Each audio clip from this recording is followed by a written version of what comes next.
네, 안녕하세요. 이번 영상은 제가 구독자 Q&A로 손실계수에 대한 영상을 올렸는데 그거에 대해서 추가적으로 좀 질문이 와서 영상을 만들어 봤어요. 그래서 요 아래 문제와 같은 형식으로 2020년 2회차에 나왔는데 뭐가 다른 거냐 좀 여쭤보셔가지고 좀 영상을 만들게 되었습니다. 그래서 우리가 전 영상에서 요 손실계수라는 게 결국 뭐였어요? 요런 부하 패턴을 갖는 계통이 있으면 실제로 요 1일 손실 전력량을 구하려면 시간대별로 전류를 구해서 그것을 다 이제 적분을 해야 됐죠. 그게 요거였죠. 0에서 어떤 t 시간까지 실제 순시값의 r, dt. 근데 이게 계산하기 요거는 쉬운 타입이었는데 실제로는 어렵다고 했죠. 이런 식으로 다 계산해서 이렇게 요 값을 구해야 되잖아요. 그런데 요거를 이렇게 하지 않고 어떤 손실계수라는 거를 만들어서 이제 요 최대 전력에서 이제 전류니까 그 최대 전류가 흐를 때 손실, 그 우리의 최대 전력 손실이죠. 여기에다가 어떤 손실계수 H를 곱해서 이제 손쉽게 구할 수 있는 거죠. 1일 손실 전력량을. 그래서 이 문제는 어떻게 보면 문제를 위한 문제죠. 실무에서는 이런 부하곡선이 안 나오니 이런 걸 구할 수가 없는 거죠. 근데 여기서는 지금 이런 쉽게 계산할 수 있는 패턴을 일부러 낸 거예요. 그래서 이렇게 따로 먼저 계산을 하게끔 한 거죠. 그래야 요 손실계수를 구하는 게, 우리가 손실계수라는 게 뭐였죠? 최대 전력 손실분의 평균 전력 손실이죠. 그런데 제가 풀이해서 봤듯이 요 평균 전력 손실을 구하려면은 결론적으로 요 실제 요 부하별로 시간대별로, 그러니까 시간대별 손실 전력량을 다 구해가지고 그것을 그 시간, 해당된 시간으로 나눠야 이게 평균 전력 손실이 나왔잖아요. 그래서 여기서는 결국에는 요 시간대별로 요 손실량을 계산하게끔 유도를 한 문제예요. 그래서 그런 식으로 지금은 푼 거고, 실제 실무에서는 요런 2020년의 2회차와 같은 패턴인 거죠. 우리가 요 손실 전력량을 따로 계산할 수가 없는 상태예요.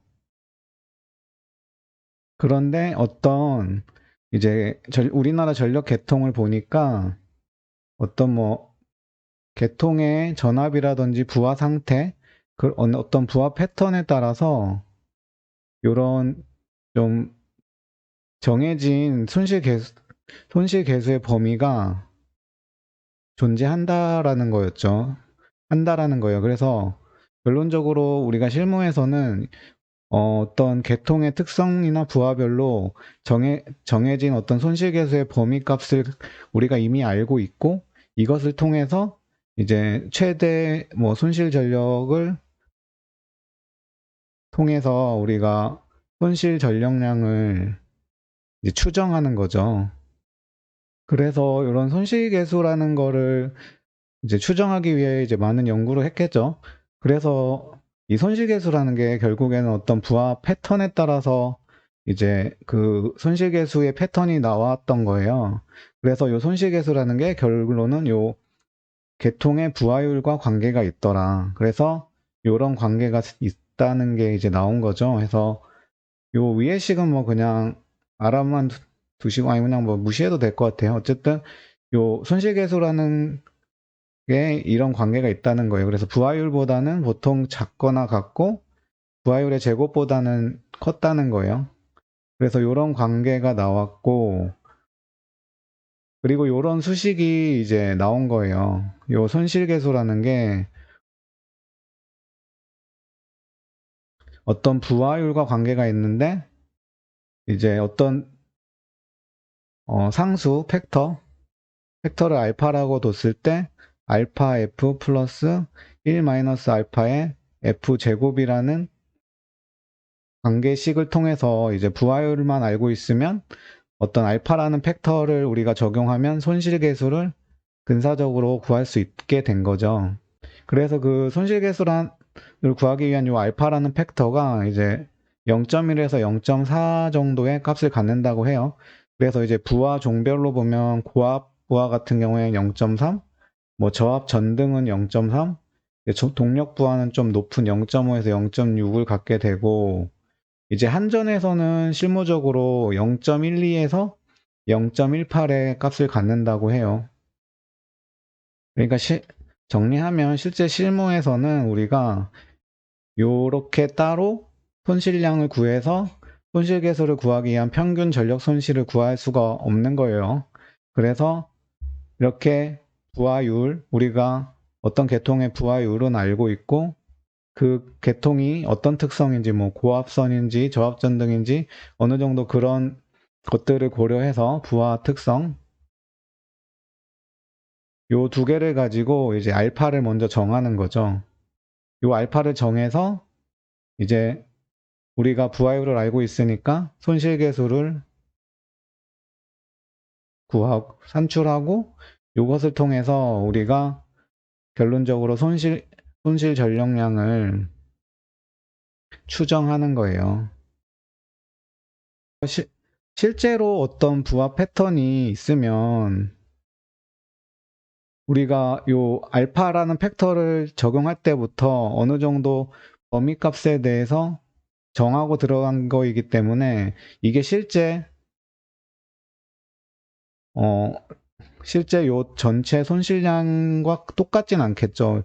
요 알파라는 팩터 자체가 어떤 근사값이니까. 그래서 요 알파라는 팩터로 해서 손실계수로 해서 구한 실제 전력량과 요 적분에서 나오는 전력량은 어느 정도 차이는 있는데 그 차이가 크지 않다는 거죠.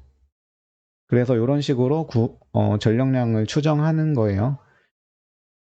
네, 그래서 기존에는 이런 손실계수에 대해서 실제 실무적인 플로우에 대한 문제가 나왔던 거고, 이런 문제는 안 나왔었던 것 같아요. 요거는 제가 아까 문제를 위한 문제라고 했죠. 결론적으로 요 손실계수라는 게 왜 사용되는지를 좀 알게 하기 위해서 내신 것 같아요.